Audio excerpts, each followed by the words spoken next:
War doesn't just kill people. It changes them. Slowly, quietly, systematically. Until eventually, the human being disappears and something else takes its place. That's the terrifying idea hiding underneath War Machine. On the surface, it looks like another military movie filled with combat, missions, politics, and soldiers trying to survive chaos. But underneath all the explosions and strategy, the movie is exposing something much darker about modern systems of power. The military doesn't simply train people to fight. It trains people to suppress emotion, suppress individuality, suppress hesitation, until they function more like machines than human beings. And once you see that process clearly, you realize the movie isn't just about war. It's about what happens when institutions value efficiency more than humanity. Welcome to Beyond the Scene, where movies reveal the hidden systems controlling real life. War Machine throws you into an environment where everything revolves around structure, obedience, and control.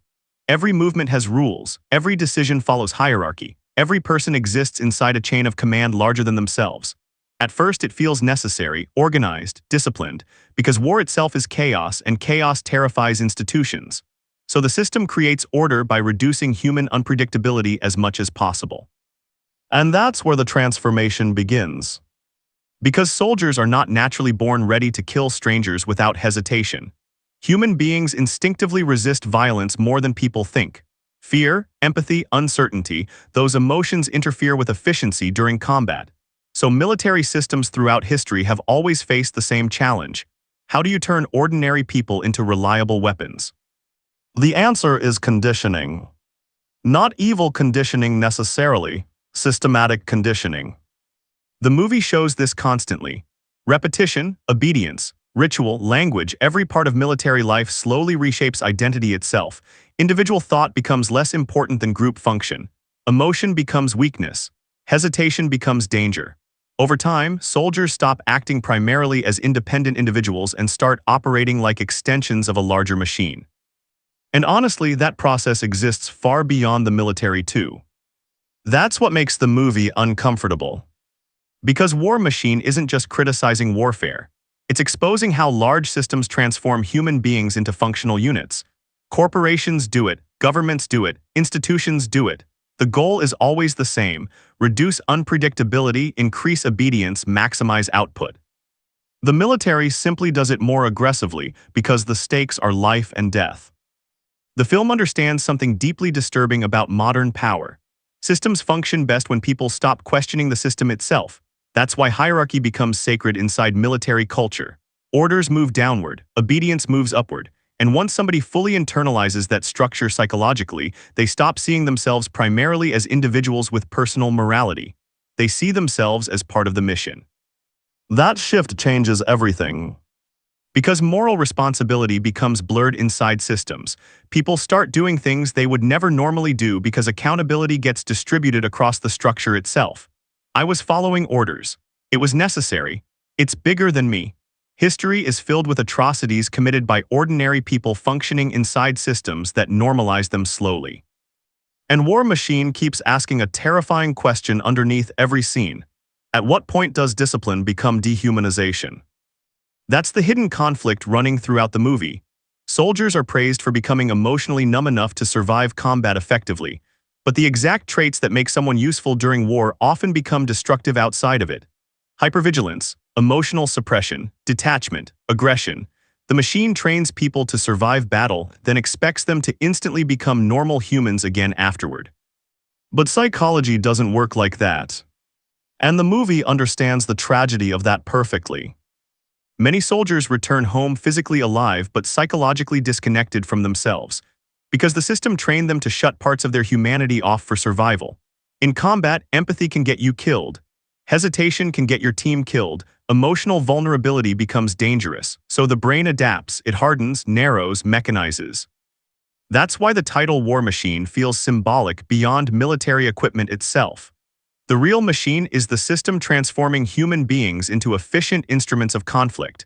And once people become instruments long enough, reclaiming individuality becomes incredibly difficult. The film also critiques how modern warfare increasingly distances humans emotionally from violence. Technology turns war into data, targets, drones, statistics, coordinates. The farther violence becomes from direct human connection, the easier systems can justify it psychologically. People stop seeing deaths as human tragedies and start seeing them as operational outcomes. That emotional distance is dangerous, because empathy weakens when suffering becomes abstract. And that idea extends into modern society in terrifying ways. Large systems often reduce people into metrics, productivity numbers, economic value, social categories. Human complexity becomes inconvenient for institutions built around efficiency. It's easier to manage populations when individuals become into functions. Employees, consumers, units, assets, resources. Even the language starts sounding mechanical. That's why War Machine feels bigger than just a military story. It's about what happens when human beings spend too much time inside systems that prioritize function over humanity. Eventually, people stop asking who they are outside the role itself. Their identity merges completely with the machine.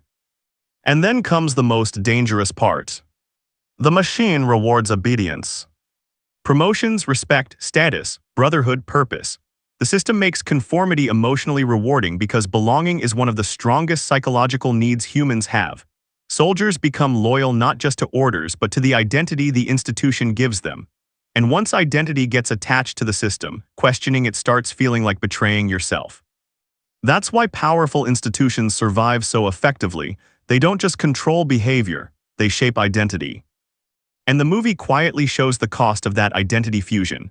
Soldiers often struggle outside military environments because civilian life feels directionless compared to the structure they were conditioned inside. The machine gave them certainty, clear rules, clear purpose, clear enemies. Real life feels messy by comparison. And honestly, many people experience versions of this outside the military too. Entire identities built around jobs, corporations, ideologies, social systems. People become so psychologically fused with their role that losing the role feels like losing themselves entirely. That's why institutions become dangerous when they fully consume individuality. Because once people stop seeing themselves as human beings first, morality becomes flexible. Efficiency replaces empathy. Performance replaces reflection. War Machine also exposes another uncomfortable truth. Many systems don't necessarily care about human as much as human usefulness. Soldiers are celebrated while they're effective, but often abandoned once they become psychologically damaged by the exact system that trained them. That contradiction sits at the center of the movie's emotional weight. The machine needs functioning parts, not broken ones. And that creates a brutal cycle where people are valued primarily for performance instead of humanity. As long as someone remains useful, the system embraces them. Once they struggle emotionally, psychologically, physically, they often become inconvenient reminders of the machine's true cost. The movie never portrays this transformation as simple evil. That's what makes it powerful. Most people inside the system genuinely believe they're serving something meaningful. Many are protecting others. Many are trying to survive. Many are searching for purpose. The tragedy is that systems can consume humanity even when participants believe they're doing the right thing. That complexity matters. Because the most dangerous systems rarely look openly monstrous from the inside. They look necessary, patriotic, efficient, rational. That's how institutions maintain loyalty. They frame dehumanization as discipline, emotional suppression as strength, obedience as honor. And gradually the machine keeps moving. That's why one of the most haunting ideas in War Machine is how difficult it becomes for soldiers to reconnect emotionally after prolonged exposure to the system. Relationships weaken. Vulnerability feels unnatural. Civilian life feels disconnected from reality. The conditioning that once protected them during war starts isolating them afterward. Because humans are not designed to function like machines forever. Eventually, the emotional cost surfaces somewhere. The trauma, isolation, numbness, anger. And maybe that's the movie's deepest warning. Systems built entirely around efficiency eventually damage the humanity of the people inside them. Not just militaries. Any institution that prioritizes output over emotional eventually starts mechanizing people psychologically. The military didn't create monsters in War Machine. It created machines. People trained to suppress fear, suppress emotion, suppress individuality in order to function more effectively inside organized conflict. And the terrifying part is how easily human beings adapt to that conditioning when survival and belonging depend on it. By the end of the movie, you realize the real battlefield was never just physical. It was psychological, a war over identity itself. How much humanity can someone sacrifice before they stop recognizing themselves completely? Because once systems teach people to disconnect from empathy long enough, reconnecting becomes the hardest battle of all. If you enjoyed this breakdown, subscribe to Beyond the Scene, because the best movies aren't just stories. They expose the hidden psychology shaping the modern world.